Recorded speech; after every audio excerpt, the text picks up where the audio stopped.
Narito na ang balitaan at talakayang hihimay sa punot dulo ng mga issue. Bawat panig, ilalahad sa publiko. Programang DZRH Balansyado. Narito na ang mga balansyado sa pagbabalita at komentaryo. Sina Henry Uri at Karen Oyong. Balansyado. Basta balita, DZRH, Balansyado. Basta komentaryo, DZRH, Balansyado. DZRH, Balansyado, Balansyado. Magandang hapon at ito po ang DZRH Balansyado dito po sa DZRH at DZRH News Television. Ako pong inyong lingkod, Miss Karen Oyong, at narito na po ang ating mga balansyadong headlines. DZRH, Balansyado, Balansyado. 17 karagdagang individual pinai-issuehan ng ICI ng Immigration Lookout Bulletin Order sa Department of Justice. DZRH, Balansyado, Balansyado. Case referral ng ICI laban sa dati o kasalukuyang senador posibleng maantala. Sumasalang pa daw sa evaluation. DZRH, Balansyado, Balansyado. Former Executive Secretary Lucas Bersamin itinangging nag-resign.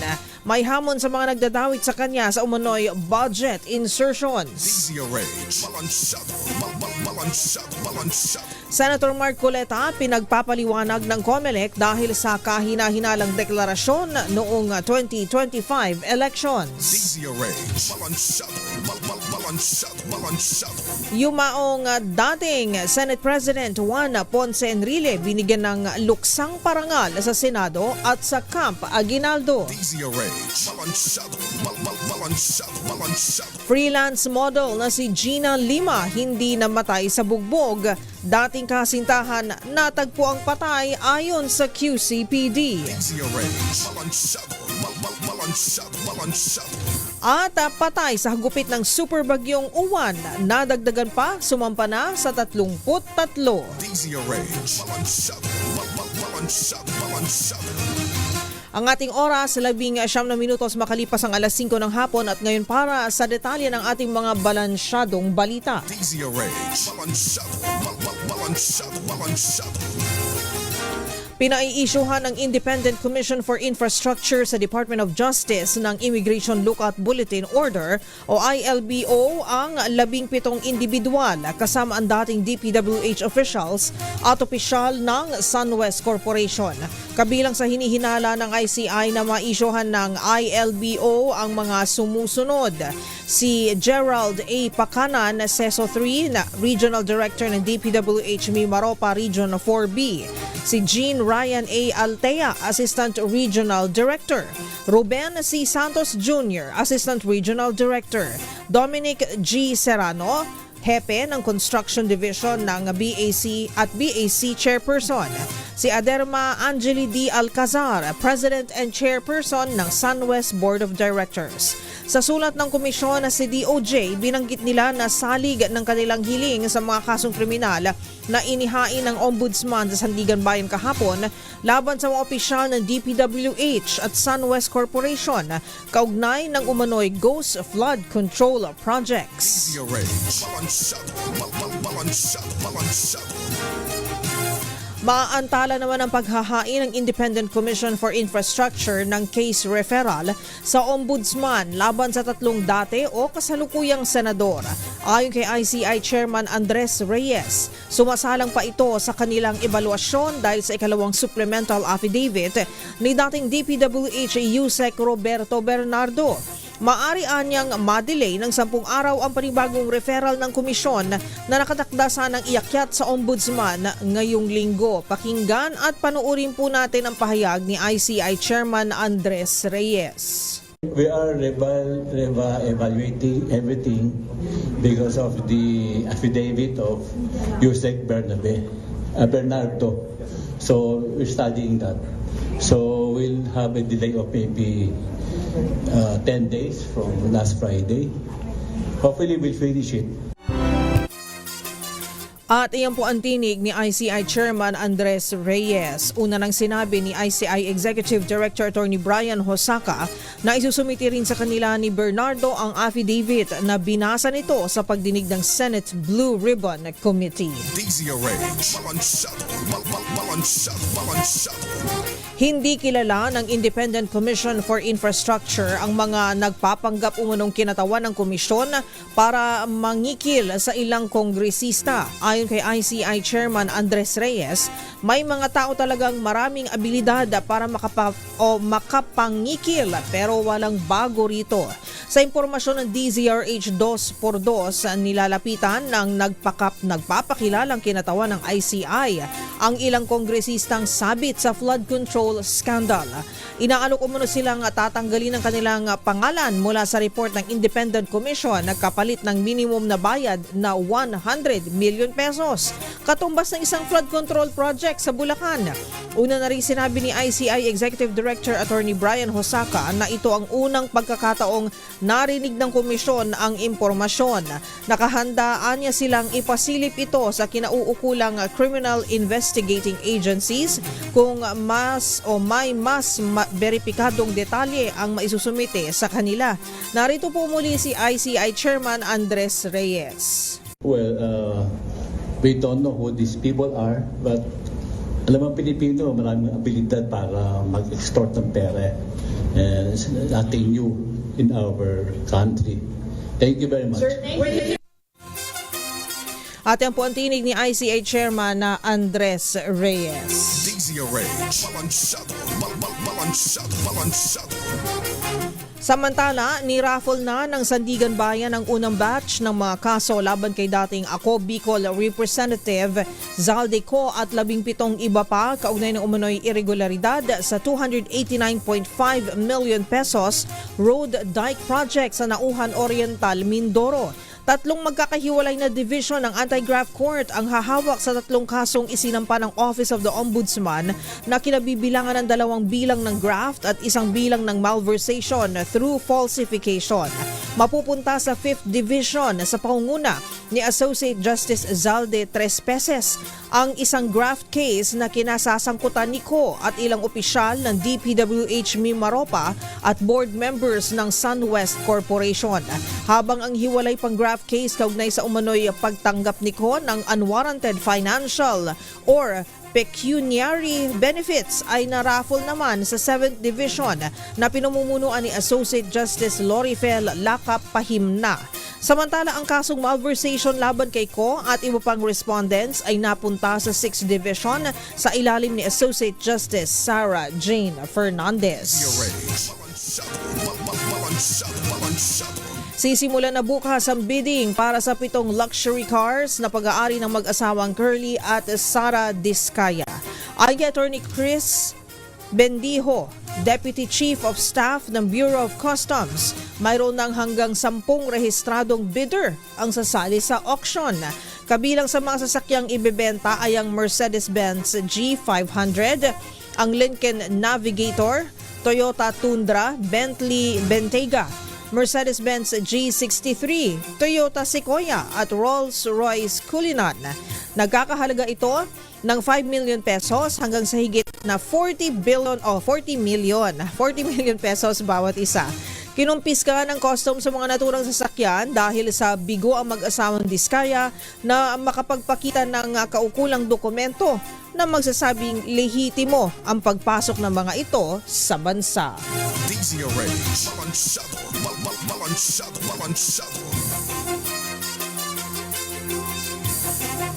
Samantala, nilinaw ni dating Executive Secretary Lucas Bersamin na hindi siya nag-resign out of delicadeza. Nataliwas sa unang pahayag ng Presidential Communications Office o PCO.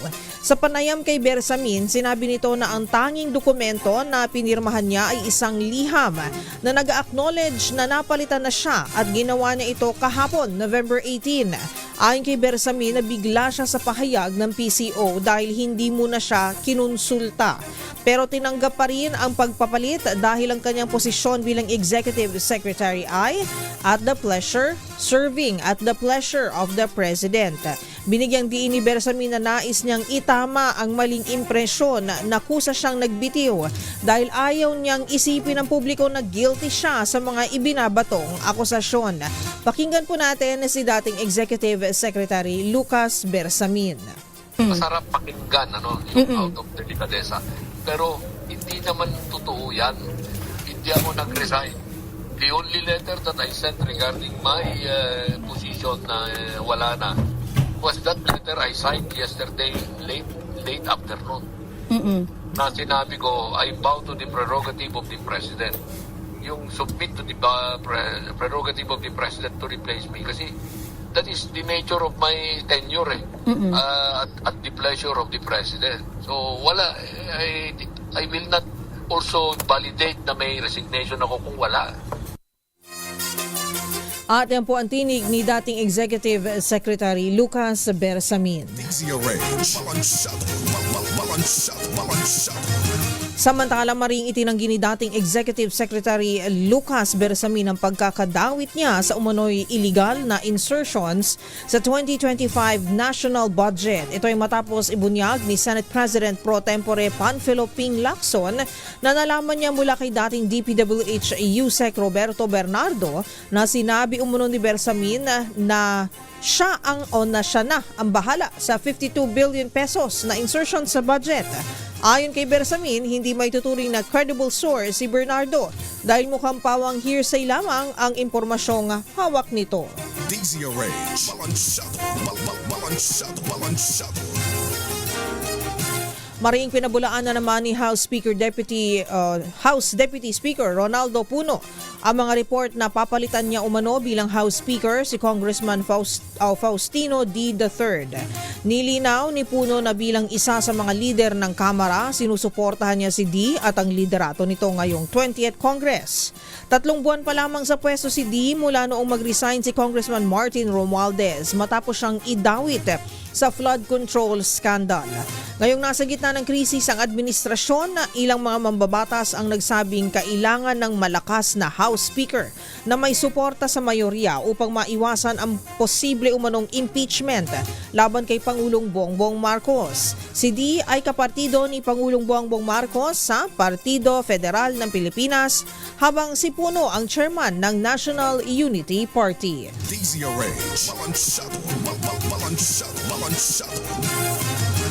Padadalhan ng show cause order ng Commission on Elections o COMELEC si Senador Rodante Marcoleta. Ito'y kaugnay ng umano'y hindi pagkakatugma ng kanyang Statement of Assets, Liabilities and Net Worth o SALN sa kanyang Statement of Contributions and Expenditures o SOSE noong eleksyong 2025. Batay sa datos, 112 million pesos ang iniulat na nagasto sa kampanya sa SOSE. Mas mataas ito kumpara sa higit 52 million pesos na idineklara niya sa kanyang SALN. Ay kay COMELEC Chairman Attorney George Garcia, ipapadala ang show cause order sa senador sa susunod na linggo upang mabigyan siya ng pagkakataong magpaliwanag.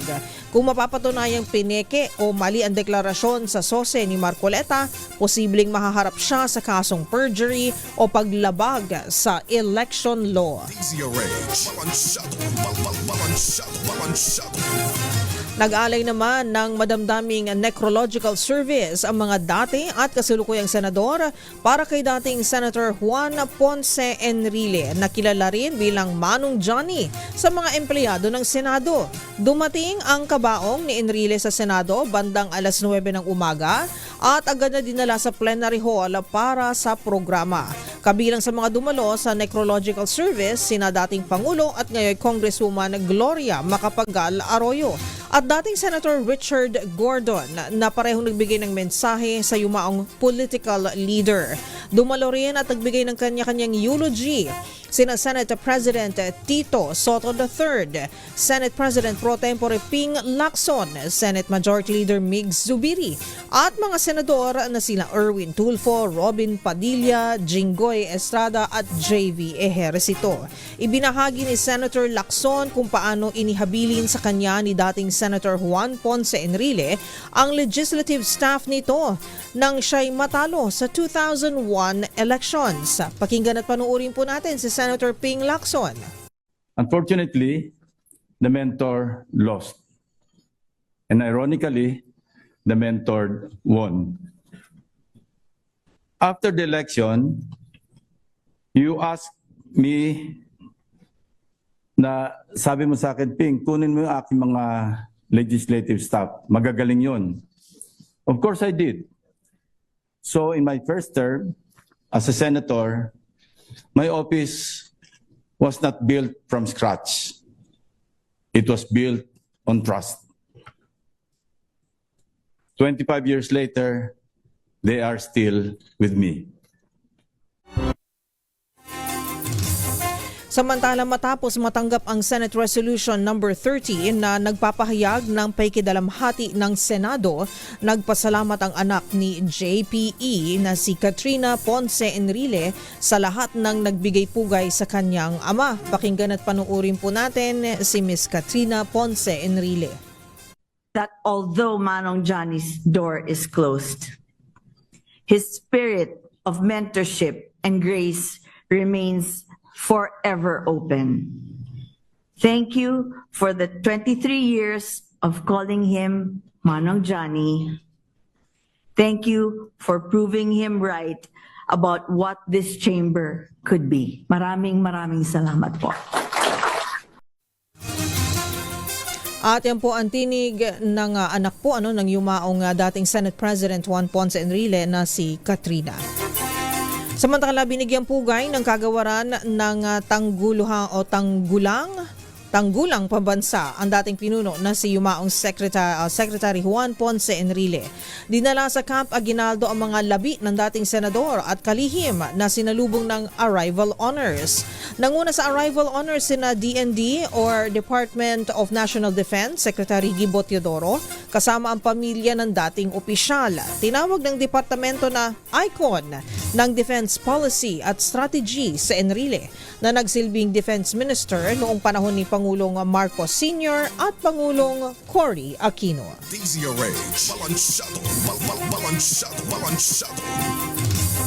Sa iba pang mga balita, inilabas na ng Quezon City Police District ang inisyal na resulta ng autopsy sa freelance model na si Gina Lima na namatay noong Linggo. Ayon kay QCPD spokesperson Major Jennifer Ganaban, hindi namatay si Lima sa pambubugbog gaya ng unang lumabas na ulat sa social media.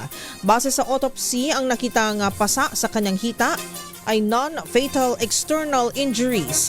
Nakita rin na may heart congestion at congested lungs. Hinihintay pa ang QCPD ang resulta ng toxicology at histopathology para malaman ang totoong sanhi ng pagkamatay ni Lima. DZRH, balansyado. Samantala, natagpo ang patay naman sa kanyang bahay ang dating nobyo ng yumaong freelance model at aktres na si Gina Lima. Sa panayam ng DZRH, sinabi ni Lieutenant Colonel Jose Luis Aguirre, Station Commander ng Laloma Police, na natagpo ang nakabigti ang lalaki na kinilalang si Ivan Ronquillo sa kanyang tinitirhan. Dinala po umano sa Quezon City General Hospital si Ronquillo at sinubukang i-revive ngunit kalaunan ay nasawi rin. Magugunitang noong linggo nang isugod ni Ronquillo si Lima sa parehong ospital, ngunit idiniklarang dead on arrival. Base sa affidavit ni Ronquillo, pareho silang nakatulog matapos mag-inuman gabi ng Sabado, ngunit nang magising ay hindi na humihinga ang kanyang dating nobya. DZRH, balansyado. Umakyat pa sa 33 ang bilang ng mga nasawi dahil sa Super Typhoon Uwan. Batay sa pinakahuling ulat ng National Disaster Risk Reduction and Management Council o NDRRMC, isa pa lang mula sa 33 ang kumpirmado sa ngayon na isang residente mula sa Region 9 o Zamboanga Peninsula. Sumasailalim pa rin sa validation ang 20 naitalang nasawi sa Cordillera Administrative Region o CAR, 7 sa Bicol Region, 3 sa Central Luzon at tig-iisa sa Western at Eastern Visayas. Dagdag ng NDRRMC, mahigit 7.5 na milyong katao ang apektado ng super bagyo kung saan 80,720 na pamilya ang nananatili sa mahigit 3,000 na evacuation centers habang nasa 118,000 pa ang pansamantalang naninirahan sa ibang lugar. DZRH, balansyado. Inaasahang dudumungin naman muli ng publiko ang ika-2 trillion peso march sa EDSA sa November 30. Ito ang paniniwala ni Kiko Aquino D ng grupong Tindig Pilipinas. Ayon kay D, nananatiling matindi ang galit ng taong bayan laban sa malawakang anomalya sa flood control project. Noong September 21, nasa 100,000 na katao ang lumaho sa unang bugso ng trillion peso march sa EDSA. Naniniwala si D na ang naturang bilang ay mahihigitan pa sa muling pagsugod ng mga tao sa lansangan sa November 30. DZRH, balansyado. Nagpatupad ng isang buwan ng moratorium naman ang National Housing Authority para sa housing loan amortization at lease payments ngayong Nobyembre. Ayon kay NHA General Manager Joe Bentay, layunin ng hakbang na maibsan ang pinansyal na pasanin ng mga house beneficiaries na naapektuhan ng bagyong Tino at Uwan. Partikular na makikinabang sa isang buwan na moratorium ang mga financial obligation sa ahensya na taga Metro Manila, Negros Island Region, Cordillera Administrative Region, Caraga at maging sa Palawan. Sinabi ni GM Tay na pinag-iiral ang suspensyon sa pagbabayad ng amortization at lease payments umpisa November 1 hanggang sa katapusan ng buwang ito. Hindi rin magpapataw ng penalty o multa ang NHA para sa buong panahon ng moratorium. Ito na ang ikalimang moratorium na ipinatupad ng ahensya sa loob ng 2025 dahil sa epekto ng matinding kalamidad. DZRH, balansyado. At yan ang ating mga maiinit na balansyadong balita. Magbabalik po tayong makalipas ang ilang mga paalala. Ako po si Miss Karen Oyong para po dito sa DZRH at DZRH News Television. Ang ating oras sa 5:38.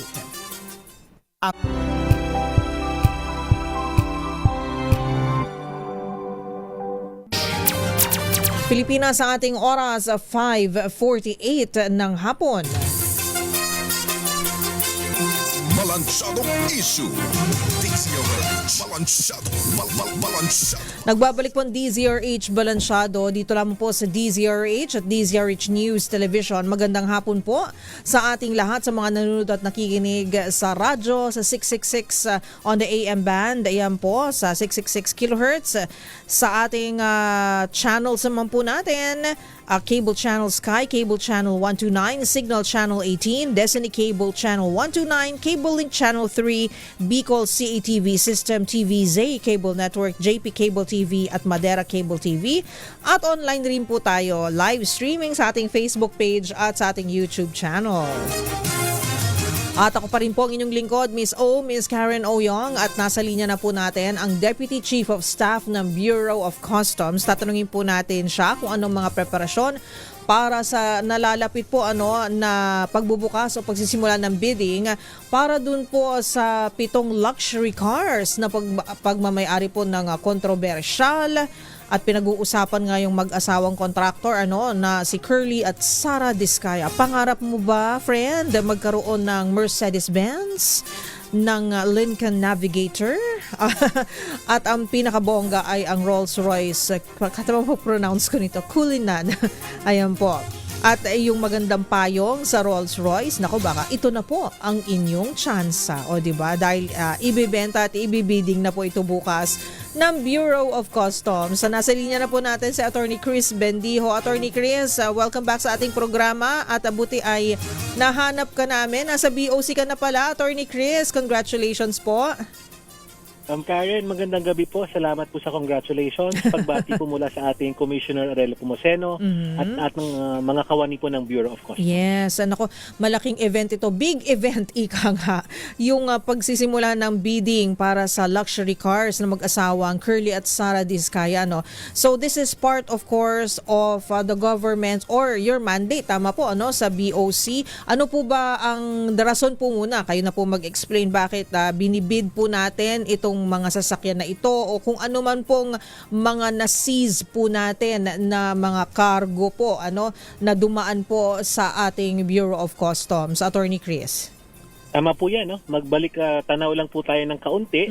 Nag-issue po tayo ng inspection, no, sa 30 sasakyan ng Pamilya Diskaya at ng kanilang mga kumpanya. Opo. Sa 30 ito pong tracing ito po yung nakitaan natin ng problema sa mga kaukulang dokumento, no? Wala po itong nakitang import entries at may problema po yung certificate of payment, no? Opo. Ngayon po, ito pong 7 na pinapa-auction po natin bukas, nag-submit po ang Pamilya Diskaya ng Affidavit of Voluntary Forfeiture at kung kaya't ito pong munang 7 ang mauunang ipa-auction po natin, no? Yung 6 po, saklaw po ito ng position paper nila. Meron po silang inaalok na bayad ng compromise penalty. Ito naman po ay undergoing pa ng desisyon, no, ng legal division natin. Siguro po ang desisyon dito ay lalabas in the next week or 2. Opo. Pero potential din po yun, no, na ma-subject to future auctions po ng BOC, no. Naintindihan po namin, Ma'am Karen, na Yes po. hindi lang po ito simpleng auction, no, dahil ang buong sambayan ng Pilipinas ay nakatutok dito dahil ito po yung sinasabi ni Justice Reyes na baka po start ng restitution. Yes. Ito po yung umpisa ng pagbabalik ng mga nanakaw ng yaman sa ating bansa. Yes. So malaking bagay ito for BOC and of course para po sa ating mga kababayan na nakaantabay. Pero sabi nyo nga po napakahaba palang proseso ng pag-check po bago natin malaman kung ano po yung ibibid po natin na mga sasakyan ng mga Diskaya. Sabi niyo from 30 tapos 13 naging down to 7 po pero madadagdagan pa po ba ito? Maasahan po ba natin na meron pang mga susunod aside from yung 7 po na ibibid bukas?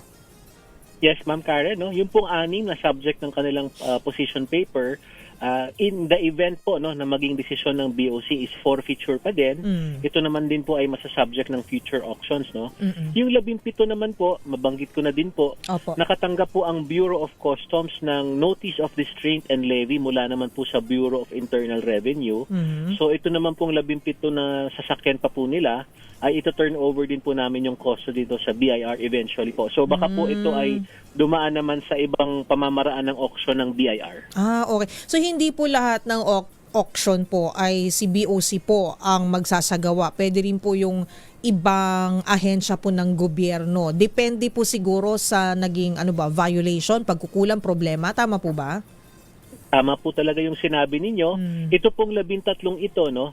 Kaya po ito nasa jurisdiction ng BOC dahil nakitaan po natin ng problema ang import entry nito, Opo. pati po yung certificate of payment. Kung kaya't ito po yung na-issuehan natin ng warrant of seizure and detention mula po sa BOC kasi ito po yung pasok sa mandato ng BOC. So ano po yung naging problema nitong mga sasakyan, luxury cars, yung mga papeles po? Ano po ba mali po, hindi naman, paano po ba, ano naging problema? So mas mahal yung sa value po niya po, mas mababa po ba yung binayaran nila? May mga ganun po bang ginawa ang mga Diskaya po? Doon po sa 7 sasakyan, Ma'am Karen, no, hindi lang po mas mababang value. Wala po talagang record na makita sa BOC database, no? Okay. Wala pong import entry at wala rin pong certificate of payment. Siguro po, kaya rin po siguro sila nagsumite na lang ng affidavit of voluntary forfeiture. Baka po wala rin talagang dokumentong kaakibat itong 7 sasakyang ito, no? Kung kaya talagang isinuko na lamang. Pero Yung 6 naman po. Go ahead Sige po. Yung Sige, 6 sir. naman pong sasakyan, yung subject ng kanilang position paper, nakitaan po natin ng deficiency, no? Yung customs and duties paid ng ang average po mahigit 40% yung discrepancy So, yan po ay undergoing pa ng legal division natin. Ina-analyze po ito. Ano po ba yung mga remedies na pwedeng gawin upang mahabol po natin yung duties and taxes. Pero kasi Attorney Chris Bendijo, sir, di ba, pag bumibili tayo ng sasakyan ay tawag dito, yung kumpanya, yung car dealership kung saan mo bibilhin, sila po dapat ang nag-aayos ng mga papeles kasi sila po yung magpapasok ng mga sasakyan dito, tama po ba? So, ang explanation naririnig ko po before sa mga Diskaya pag sila ini-interview sa media o may mga statements po sila ay nung una, yung mga medyo maaga-aga pa pong mga panahon bago sumabog pa po ito ng bilang malaking issue ay binili naman po nila sa legal na paraan. So, ibig sabihin, pag sinabi mo doon, pag pumasok dito, kumpleto yung papeles yan kasi nakapasok naman at binili po nila sa isang legitimate na business, which is a car dealership. So, ano po ang explanation nun? Bakit meron po kayong nakitang mga discrepancies? Tama po yan, no? Sa ilalim po ng ating batas, ihihiwalay ko lang po yung liability, no? At tandaan po natin, yung possession po ng smuggled item, kung ikaw po ang possessor nito, mawawalan ka po ng right to possess the smuggled item kapag nakita po natin may problema yung importation. Babawiin But sa'yo, in terms- okay. Tama po. But in terms of liability for the payment, tama po kayo, ang kumpanyang nagpasok po ng sasakyan, ang meron pong liability patungkol sa customs duties and taxes. Pero tandaan po natin, yung pong mag-asawang Diskaya at yung kanilang mga kumpanya, no, ito po ang nagbayad doon sa mga sasakyan. So kapag tayo po ay bumibili ng sasakyan at alam naman po natin na ito ay imported, dapat po tinitingnan din po natin yung kaakibat ng mga dokumento nito, yung certificate of payment, pati na rin po at least yung import entry, no?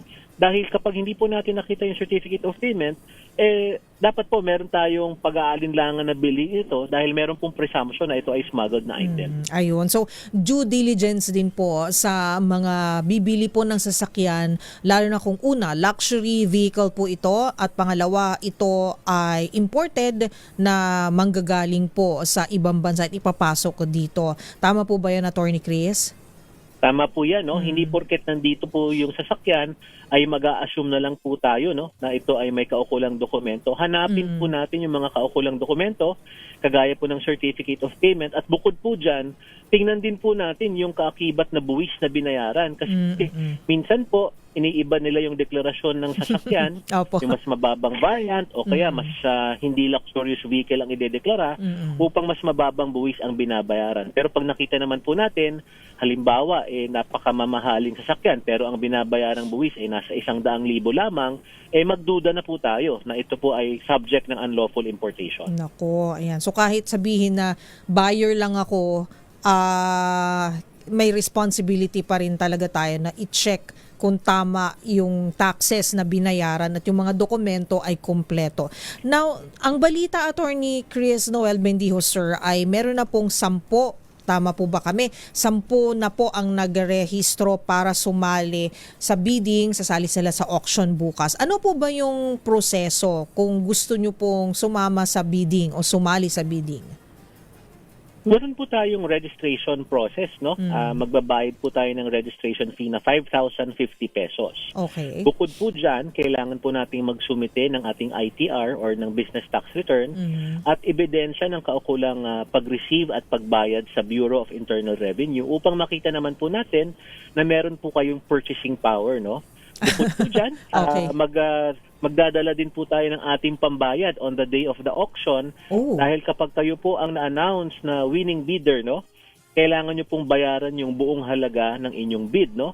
At ang kasunod naman pong magiging proseso nito, meron naman tayong kasunduan with the LTO, ay italaga pong i-register na po ng tama ang mga sasakyang ito upang ma-reflect sa pangalan po ng winning bidder.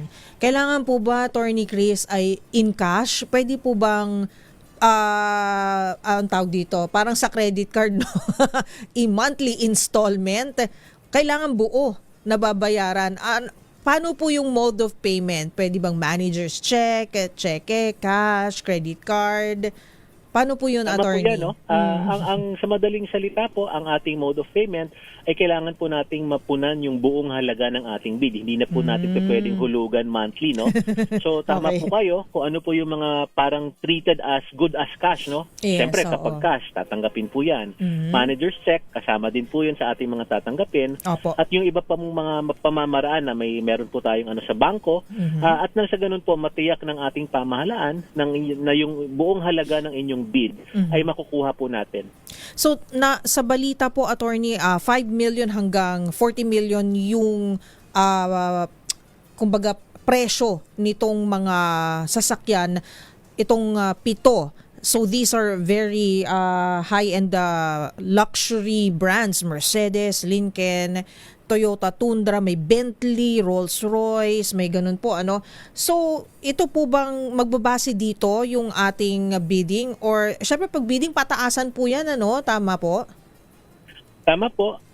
Ma'am Karen, i-correct ko lang yung figures natin. Ay, No? Para opo. po sa 7 sasakyan, ang minimum floor price po nating inaasahan dito ay hihigit po ng 100 million, no? Ay, Yung wow! pong 45 million po, yun Ano po po yun? yung presyo ng Rolls-Royce pa lamang po, no? So, isa pa lang yun. Yun po yung may payong, no? At tama din po kayo, Opo. ito rin po yung pataasan ng bidding, magsasubmit po sila ng sealed bids. At ito po ay bubuksan, no? So kaya po tayo nagkaroon ng public viewing last week upang makita ng ating potential bidders Ay, oo. kung ano po ba yung nakikita nilang halaga ng sasakyan na kanilang ipapatong doon sa floor price Opo. upang makuha nila yung highest bid. So, nakita po, in-inspect na po nila. So, in good condition, running condition, well-maintained naman po itong mga sasakyan na ito na dapat naman kasi luxury vehicles to. Pagdating po sa auction natin, ito po ay merong as is where is na sale condition. Ibig po sabihin kung ano po yung kondisyon ng sasakyan doon sa time of auction, yun po Opo. yung wala po tayong assurance as to the quality, no? But in okay. terms of yung pong paggamit ng mga sasakyan, alam niyo po doon sa mga nag-i-inspect, doon po sa nag-participate sa public viewing, nagugulat po sila sa baba po ng milyahe ng mga sasakyan, no? Siguro nga po dahil Hindi sa dami masyadong talaga ng ginagamit. sasakyan nila. Opo. Dahil sa dami talaga ng sasakyan nila, hindi masyadong nagagamit. Opo. So parang sinasabi nila na parang halos brand new pa rin yung mga sasakyan, wala pong mga gasgas, Wow. wala pong mga tama, no? At yun nga po, mababa po yung mileage. So maganda po yung feedback sa ating mga nag-participate sa public viewing. Opo. Hopefully naman po, sana bukas talagang ma-realize po natin yung revenue generation. Oh. So, how much po are we hindi naman expecting, we cannot say, pero kasi nabanggit nyo, Attorney Bendijo, yung restitution kasi kailangan yun para mabawi yung kumbaga let's say ninakaw sa kaban ng bayan. How much po ba ang in-expect natin? Of course, nabanggit nyo yung Rolls-Royce pa lang, that's 40 million, 'di ba? Isang sasakyan pa lang. This is 7 luxury cars. Tama po. For the 7 po, based on floor price alone, ibig sabihin ito po yung pinaka-minimum bid na pwedeng i-submit, nasa 103 million na po tayo, no? Okay. Kung bibilangin po natin yung 6 pa, yung subject pa po ng possession paper, kung halimbawa pong pati yun ay ibebenta po, masa-subject to auction, lalagpas na po tayo sa 200 million na revenue generation expected from the auction. Okay, so malaki-laki ito. At to po, saan mapupunta ang ma-generate po natin after the bidding? Sorry po. Yung pong proceeds for the auction, meron po tayong forfeiture fund, no?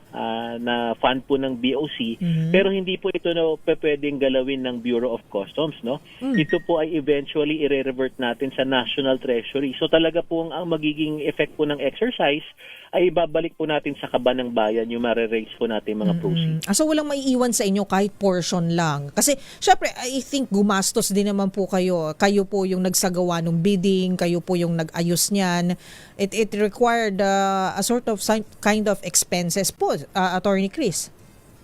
Tama po yan, Ma'am Karen. No? But tandaan din po natin, ang hinahabol lang po talaga natin dito ay yung duties and taxes. Kasi yun naman po yung obligasyon nila sa pamahalaan. So, meron na po tayong, kumbaga, parang restitution insofar as the BOC is concerned. But again, based on our mandate, talaga po ang trabaho ng BOC ay mag-generate ng revenue. At nang sa ganun, ito po ay magagamit na pondo ng ating bansa para hindi naman po natin kinakailangang mangutang pa po, no? So, gaya po niyan, yung mga ganitong auction sale ay parte po ito ng mandato ng Bureau of Customs upang mag-raise ng revenue na magiging bahagi po talaga ng pondo ng ating bansa. So, pagkatapos po ng bidding, ang mga winning bidders, pwede na po nilang kunin agad ang kanilang mga luxury vehicles? Pwede na po na nilang maiuwi agad tomorrow? Not yet pa, Ms. Not Karen, yet. no? Ang kasunod po talaga nito ay yung full registration with the Land Transportation Office, no? Kasi irerehistro na po yung official receipt tsaka yung certificate of registration sa pangalan ng ating winning bidder. Nakausap naman po natin si ASEC Marcos Lacanilao, no? Maganda Opo. naman po yung naging meeting nila ni Commissioner Ariel at nag-commit naman po sila na yung i-endorse po nating winning bidders ay tutulungan po nilang mapabilis po yung pagre-rehistro ng mga sasakyang ito. So, i-assist na rin po sila para magamit na rin agad. Ayun. Okay. Tama po. Yun po yung commitment ng LTO. So, anong oras po magsa-start yung bidding ulit bukas, Attorney Chris? Ang formal auction po ay magsa-start ng 10 a.m. Magkakaroon lang po tayo ng pre-inspection, no? Sa initial na plano kanina, sa akin pong pagkakaalam, may mga high-ranking government officials po, no, na mag-i-inspect pa sa mga sasakyang ito. At yun po ang natin, no, magiging programa natin. But the auction proper will start po ng 10 o'clock in the morning. Ayun. So, dahil nandito ka rin naman na po at nahuli ka na po namin, Sir Chris, tanungin ko na rin po, aside from cars, luxury cars, ano po yung usually na pinapabidding po ng customs? Ano po mga klaseng items o seized cargoes? Samot-sari talaga, Ma'am Karen, no? Iba-iba rin po kasi talaga yung mga pinaparating ng ating mga stakeholders sa Bureau of Customs. So kapag meron pong naabandona, yun po ay nasa subject ng mga ganitong forfeiture at auction proceedings, no? Dahil ang kagustuhan po ng ating commissioner ay makapag-revenue generation naman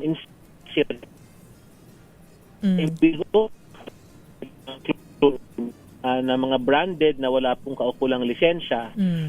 Yung iba naman din po, no, mga medical equipment. At alam niyo naman po, galing po tayo ng Office of Civil Defense. Opo. Ang naging mandato po ni Commissioner Ariel ay bawat fort po ay kailangan mag-inventory ng mga gamit na naaabandona. At yun po mga pwedeng i-donate natin sa ating mga kababayan na nasasalanta po ng bagyo, ng lindol, ay meron na po tayong mga nakahandang mga kagamitan patungkol po dyan. But madagdag ko lang, Miss Karen, no? Yes po. Babalik lang tayo sa mga luxurious vehicles. Asahan po natin in the next months, no? Marami po tayong nasiseize na mga luxurious vehicles, mga high-end na vehicles, no?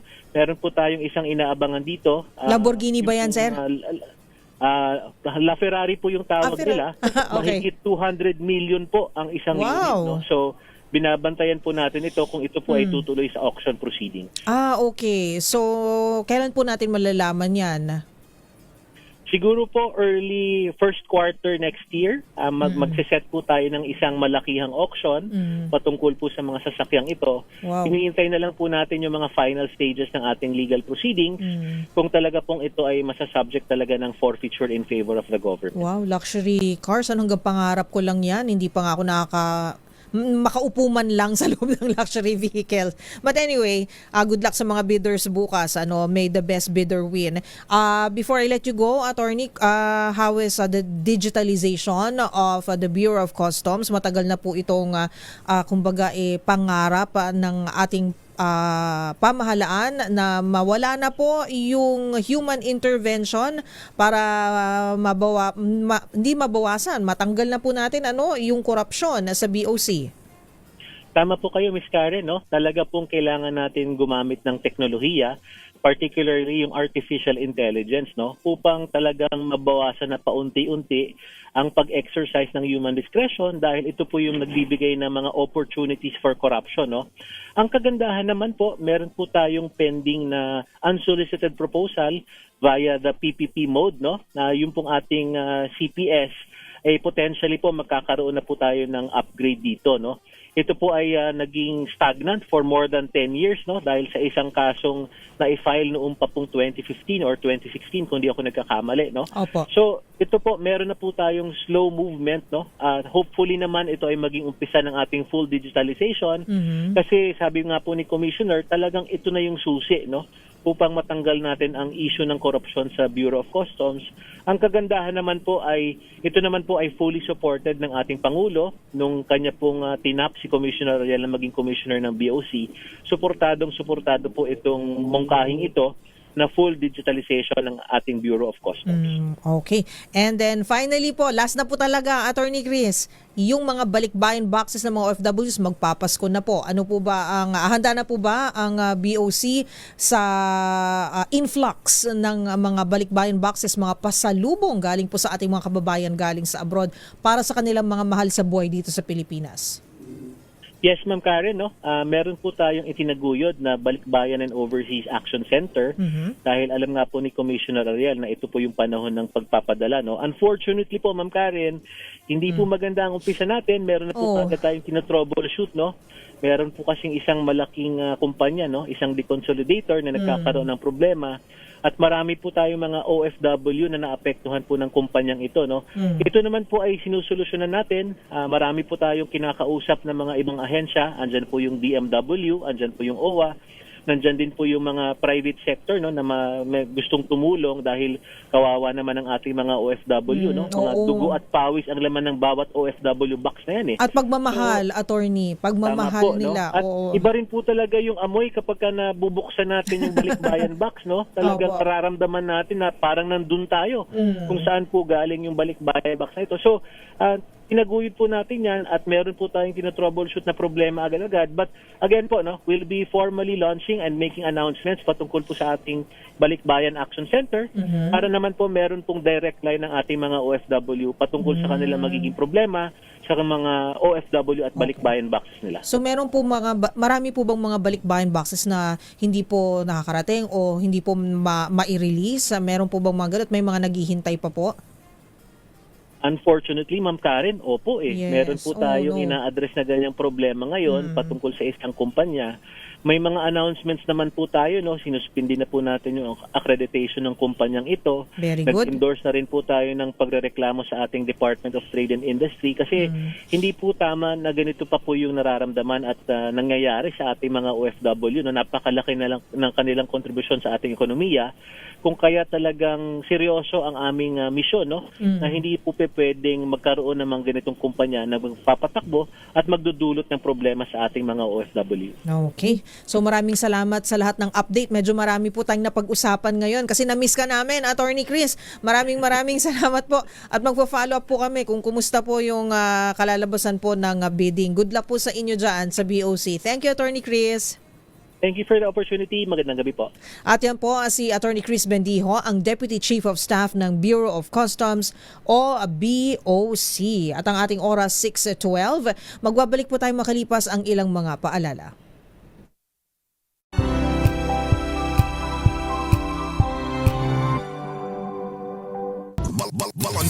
Balansyado. Magandang gabi na po. Ingat sa mga papauwi.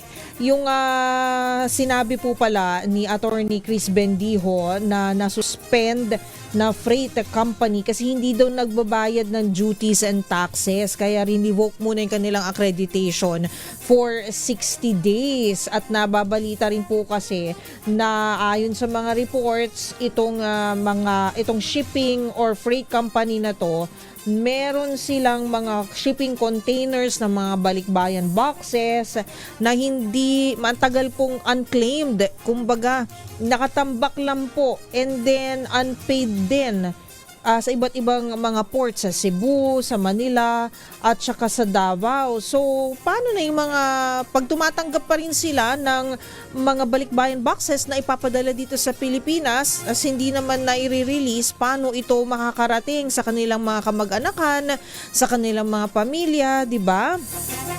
Alam naman po natin pagka ang ating mga kababayan sa abroad, 'di ba? Ang tagal yung hindi nakauwi at sometimes hindi pa nga po makakapag-leave kasi yun nga sa kontrata hindi pa pwedeng umuwi. So ang mangyayari diyan, iipunin yung balikbayan box na yan para mabuo yan, ilang buwan, ilang taon pong iipunin niya ng ating OFW. Unti-unti kada sweldo bibili siya ng isang ganito, sapatos para kay tatay. Tapos sa susunod na sweldo, bibili siya ng gamit para kay nanay o t-shirt para sa mga kapatid o sa mga kaanak hanggang mabuo niya po yung balikbayan box, ano? Tapos eto, na matetenga. Paano kung may mga chocolates doon, may mga pagkain, paano kung expired na? Di ba? Naku, sayang naman yung hirap tsaka yung pagmamahal at yung ingat na ibinuhos po ng isang OFW para mabuo, mapuno yung balikbayan box na yan. So, kaya pala yun. So, sa mga nagtatanong kung ano yung sinabi ni Attorney Chris Bendijo kanina ng BOC tungkol nga dun sa pag-suspend ng isang freight company po, ano? At sana naman ay wala nang gumawa ng ganon dahil dapat maging handa rin po tayo kasi Nobyembre na at coming December, alam natin na influx, papasok na po ang mga balikbayan boxes at mga pasalubong galing po sa ating mga overseas Filipino workers, overseas Filipinos na nasa abroad, di ba? Para sa kanilang mga mahal sa buhay dito sa Pilipinas. Alright, ang ating oras 6:21 na po. Reports na po tayo dito po sa ating programang DZRH Balansyado. Unahin natin si Val Gonzales. Ombudsman Remulla nangako ng proteksyon kay dating Ako Bicol Party List Representative Zaldico. Naku Val, ilang bodyguards ba ang ibibigay sa kanya? Sana all, sabi nila. RH5 Val Gonzales, ibalita mo yan Val. Miss Karen, ngayon pa lamang ginagarantiyahan na ni Ombudsman na kaya. Go ahead, Val. Napuputol ang linya ni Val. Val, tatawagan ka namin ulit. I-reconnect ka lang. Diyan ka lang muna, okay? Babalikan natin ang report ni Val Gonzales. Samantala, ikalawang ethics complaint isinampa laban kay Cavite Representative Kiko Barsaga. Si Congressman Miao Miao, RH12 Milky Rigunan. Ibalita mo yan manang Milky. Nagsampa ng ethics complaint si House Deputy Speaker Janet Garin laban kay Cavite Representative Kiko Barsaga. Ang reklamo ni Garin ay sinampa sa House Ethics Committee na pinamumunuan ni 4-piece Representative JC Abalos ng Mandaluyong. Bagamat hindi pa dinitalye ng komite kung ano ang mga reklamo. Unang nagsampa ng ethics complaint si House Deputy Speaker Ronaldo Puno kay Barsaga dahil sa conduct unbecoming of a congressman. Dahil dito umalis si Barsaga bilang miyembro ng National Unity Party na si Puno ang chairman. Kabilang sa mga reklamo ni Puno ang mga panawagan na magbitiw sa pwesto sina dating House Speaker Martin Romualdez at Pangulong Bongbong Marcos, pagbuwag sa Philippine Coast Guard at iba pa. Nagdaos ng unang hearing ngayon ang komite at dumalo si Barsaga. Una rito, sinabi ni Abalos bibigyan ng pagkakataon si Barsaga na maibigay ang kanyang panig sa mga reklamo laban sa kanya. Ako si Milky Rigunan, nagulat para sa DZRH, una sa Pilipinas, una sa Pilipino. Maraming salamat, manang Milky Rigunan. Samantala, balikan natin ang report ni Val Gonzales. Ang Ombudsman Remulla nga nangako ng proteksyon na para kay dating Ako Bicol Party List Representative Zaldico. Go ahead, Val.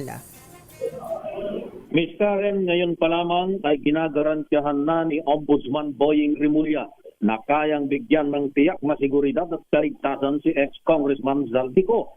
Ito ay kung naisin talaga nitong bumalik ng Pilipinas para harapin ang mga kaso laban sa kanya at panindigan ang kanyang mabibigat na mga akusasyon. Tugon ito ni Ombudsman Remulla, kasunod ng pahayag ng nagtatagong mambabatas na natatakot daw itong pumalik ng bansa dahil may bantana sa kanyang buhay. Sa press conference sa tanggapan ng anti-graft body ngayong hapon, iginiit ni Remulla na ang ombudsman mismo ay ayaw na may mangyaring masama kay Ko dahil kailangan nila ang isang buhay na testigo. Hindi rin dapat aniyang matakot si Ko kung babalik sa bansa dahil maging si Remulla ay ayaw na may mangyari kay Ko dahil kailangan aniya ng ombudsman ng isang buhay na testigo. Paliwanag ni Remulla, mula pa sa paglapag ng eroplano ay maaari nilang sunduhin ng mga security personnel na may body-worn cameras para ihatid sa ligtas na lugar si Ko saan man nito naisip. Pero sa ngayon, sabi ni Remulla, hindi siya kumbinsidong natatakot si Ko dahil kaya naman itong magbayad ng sinumang pinakamahuhusay na security.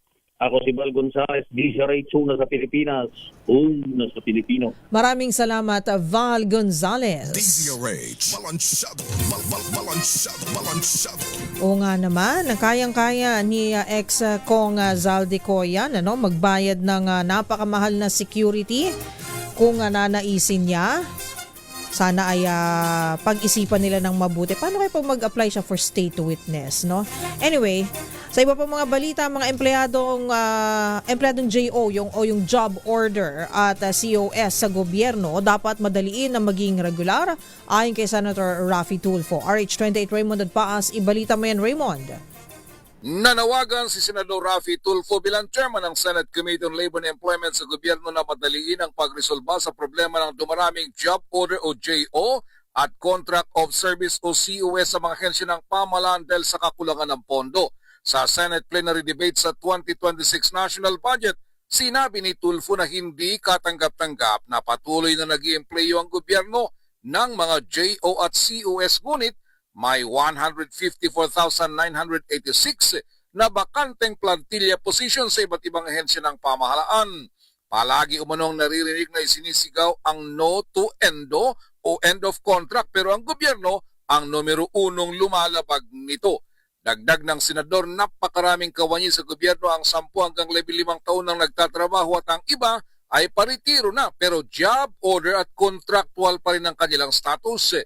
Dapat ay bigyan ng sapat na budget ang mga hensyang nangangailangan ng pondo para gawing regular ang mga kawani nila. Aminado si Senador Sherwin Gatchalian ng Senate Committee on Finance na may problema talaga sa kakulangan ng budget maliban pa sa kakulangan din ng qualification sa mga empleyado na JO at COS sa gobyerno upang sila ay maging regular. Ito si RH28 Raymond Dadpas para sa DZRH, una sa Pilipinas, una sa Pilipino. Maraming salamat, Raymond Dadpaas. DZRH, balansyado, balansyado. Samantala sa mga naghahanap po ng trabaho dyan, meron palang job fair ang Las Piñas LGU. Ayan, naata sa isang mall ito gagawin. Kailan ba ito magsisimula? At meron daw mahigit 20 kumpanya makikiisa rito. RH27 Noche Kakas, ibalita mo yan, Noche. Miss Kay, tuloy na ang job fair ng pamalaang lungsod ng Las Piñas sa November 21, 2025, araw ng Biyernes. Ayon sa pamalaang lungsod ng Las Piñas, isasagawa sa isang mall o sa Robinson sa Las Piñas sa Biyernes mula alas 8 ng umaga hanggang alas 3 ng hapon. Kaya naman, ayon pa sa lungsod, sa mga naghahanap ng trabaho, samantalahin ang pag-apply, dala ang resume. Dahil ayon pa sa lungsod, mahigit 20 kumpanya ang nagpahayag ng pakikisa sa kasadong job fair hatid ni Mayor April Aguilar at Vice Mayor Imelda Aguilar, kasama ang Public Employment Service Office ang naturang aktibidad. Pagsusuot lamang umano ng smart o professional attire, pagbaon ng maraming resume at iba pang requirements sa posibilidad na ma-hired on the spot. RH27, Chikakas DZRH, una sa Pilipinas, una sa Pilipino. Thank you, Noche Kakas. Yun yung gusto ko, yung hired on the spot. Ay sabihin sa'yo, and you're hired. Okay yun, di ba? Ayun, good luck sa mga maghahanap po ng trabaho at job fair po yun. Maganda yan, may trabaho dahil malapit na ang Pasko. DZRH, balansyado. At dahil dyan, tulungan na natin ang ating mga kababayan. Baka kailangan nyo ng pamasahe o baon habang naghahanap ng trabaho sa paparating na job fair na yan. Magpamigay muna tayo ng 500 pesos in GCash sa ating Kring Panalo promo. I-ready na ang inyong cellphone dahil tinatawagan na namin ang next winner sa Kring Panalo Malacash sa telepono. Wow! Nasa linya na po natin ang ating potential winner. Taga Pasig City po siya sa si Sir Abet Rianzares. Hi Sir Abet, good evening po. Magandang gabi po. Magandang gabi rin, Sir Abet. Kumusta po kayo dyan sa Pasig City? Saan po kayo dyan? Sa Manggahan po. Sa Manggahan. Pakumusta naman sa inyong napakagwapo at napakagaling na mayor, si Mayor Vico? Okay lang po, ma'am. Okay lang siya. Close kayo, ha? Okay, anyway, Sir Abet, matagal na po ba kayo nakikinig sa DZRH? Yes, ma'am. O, gaano katagal? Hindi ko na yung matanda. Sa sobrang tagal na. Ayan, Sir Abet, sige, eto na. Para sa iyo na ang 500 pesos in GCash. Sagutin nyo lamang po ang katanungan na ito. Ano po ang himpilan ng radyo sa AM? Ang kauna-unahan sa Pilipinas. Kauna-unahan sa Pilipino, Sir Abet. DZRH, ma'am. DZRH. Ayun, paulit-ulit mo pang, paulit-ulit. Pero maganda yan, okay lang yan. Thank you very much, Sir Abet, and congratulations. Meron kang 500 pesos. Thank you, Sir Abet. You're welcome po. At yan po si Sir Abet Rianzares ng Pasig City. Nanalo ko ng 500 pesos sa ating Kring Panalo promo. Makinig lamang po dito sa DZRH buong maghapon dahil papamigay po tayo ng cash prizes sa ating mga program. At di lang yan, meron din mga Christmas baskets at kung ano-ano pa. Ayan. Thank you po sa inyong lahat at magpapaalam na po tayo. Maraming salamat po sa lahat ng umalalay po sa ating programa ngayon sa DZRH Balansyado. Sa lahat po ng nakatutok. Maraming thank you at magpapasalamat po ako sa ngalan ng aking partner na si Ka Henry Uri. At ako po si Miss O, Miss Karen Oyong. At syempre, inaanyayan ko rin po kayo na huwag bumitaw dahil susunod na po ang programang Usapang Legal dito po sa DZRH. Makakasama niyo po si Attorney Cam, Cheryl Adami Molina at meron siyang partner. Ayan, si Justice Thea Pecho Corpus. Ang kanila pong pag-uusapan, alamin ang karapatan ng mga pasyente sa ospital. Kasama po si Attorney Cam at si Miss Thea Pecho Corpus. Susunod na. Ako po si Miss O, Miss Karen Oyong para sa DZRH. Una sa Pilipinas, una sa Pilipino. Ang ating oras, 6:32. Bye! Ang oras na